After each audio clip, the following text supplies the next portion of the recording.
한국인 관광객이 큰 피해를 본 헝가리 유람선 침몰 사고와 관련해 문재인 대통령이 사고 대응을 위한 긴급 관계장관 회의를 소집해 구조 활동에 총력을 다하라고 지시했다는 소식 조금 전에 전해드렸죠.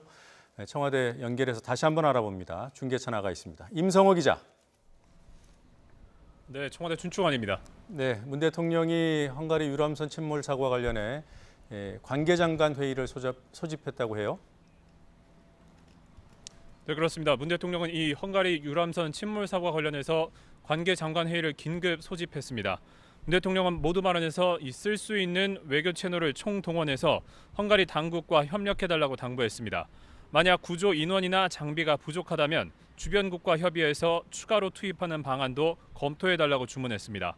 또 현지로 파견하는 우리 해경 등 긴급 구조대가 최단 시간에 현장에 도착할 수 있도록 모든 방법을 동원하라고 지시했습니다.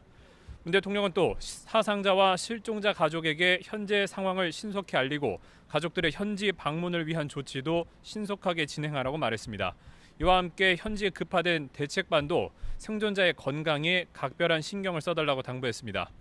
문 대통령은 외교부와 행정안전부, 소방청 등 관계 부처들이 사고 수습과 피해자 가족 지원에 총력을 기울여달라면서 특히 국가정보원도 이 사고자 수습에 필요한 도움을 주라고 당부했습니다. 네, 문 대통령이 앞서서도 지시가 있었던 것으로 압니다. 어떤 지시가 나왔습니까? 네, 이 관계장관 회의를 소집하기에 앞서서 문 대통령은 오늘 아침에 정의용 국가안보실장으로부터 이번 헝가리 유람선 침몰 사고에 관한 보고를 받았습니다. 그 뒤 문 대통령은 사고에 대해서 현지의 신속 대응팀을 급파하라고 지시했습니다. 또 헝가리 정부와 협력해서 가용 자원을 총동원한 구조 활동을 벌이고 강경화 외교부 장관을 본부장으로 하는 중앙대책본부를 즉시 구성하라고 지시했습니다. 국내에 있는 피해자 가족들에게도 현지 상황을 즉각적으로 공유하라고 주문했습니다. 이와 관련한 고민정 청와대 대변인의 발표 들어보시겠습니다.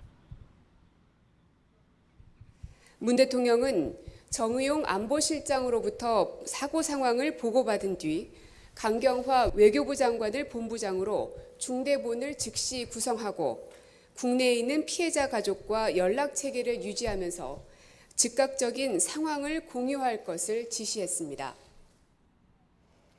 네, 이 때문에 문 대통령이 일정 하나를 취소했다고 들었습니다. 어떤 일정입니까?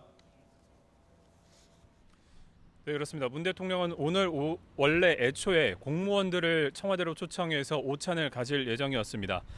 고성 산불 진화와 일본 수산물 수입 금지, WTO 분쟁 승소 등에서 주요한 역할을 한 공무원 20여 명이 대상이었는데요.